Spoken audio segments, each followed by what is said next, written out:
হুগলির রবীন্দ্রনগরের বাসিন্দা মদন বাবুর বর্তমান বয়স ৮০ বছর। প্রতিবন্ধী হওয়া সত্ত্বেও মেলেনি কোনো সুযোগ সুবিধা, না কোনো আর্থিক সুবিধা। ২০২৪ নির্বাচন কমিশনারের সুযোগ সুবিধার কথা।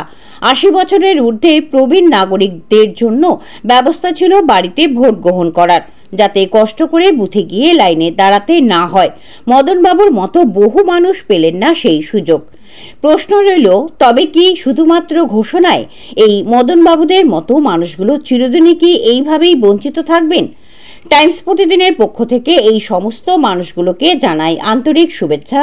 পাহাড় সমষ্টি কষ্ট মাথায় নিয়ে প্রতিবন্ধী প্রতিযোগিতায় নাম লিখিয়েও গণতান্ত্রিক অধিকারের প্রয়োগের উৎসবে বারবার যেন এই মদন বাবুর মতো মানুষজনকেই আমরা খুঁজে বার করতে পারি।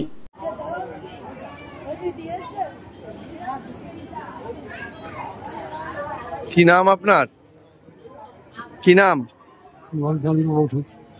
তো এরকম ভাবে আসতে তো কষ্ট হয়েছে ভোট দিতে। কি হয়েছে তো এখন তো ইলেকশন কমিশন তো নিয়ম করেছে যে আপনাদের ভোট বাড়ি গিয়েও নিয়ে আসতে পারে, সেরকম সুযোগ পাননি কোনো কিছু? এখন তো বাড়িতে গিয়েও ভোট নিয়ে আসে যারা শারীরিক দুর্বলতা কিংবা বয়স কত আপনার? বয়স কত হলো? ৮০ হয়েছে, তাও বাড়িতে ভোট দানের সুযোগ পাননি। কেমন লাগলো ভোট? প্রতিবার আসেন ভোট দিতে? কেমন লাগলো ভোট দান করে?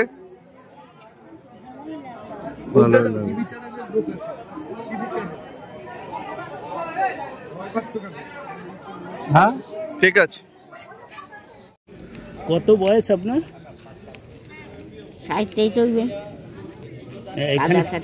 এখানে কোনো অসুবিধা হয়নি তো ভোট দিতে? না, তা বাবা আমার ঠ্যাঙ্গে ব্যথা, পায়ে ব্যথা, হাঁটতে পারি না, ওই তো অসুবিধা। মানে এইটা থেকে সুবিধা হয়েছে, এনারা সাহায্য করে। আমার আরো অসুবিধা। আপনার নাম কি? দাবি ত্যাগ এই চ্যানেল কোনো প্রচার করে না। হিংসাত্মক, ক্ষতিকারক বা অবৈধ কার্যকলাপ এই চ্যানেল দ্বারা প্রদত্ত সমস্ত বিষয়বস্তু শুধুমাত্র একটি শিক্ষামূলক উদ্দেশ্যের জন্য। ধন্যবাদ। শুভেচ্ছা টিম আমার বাংলা নিউজ।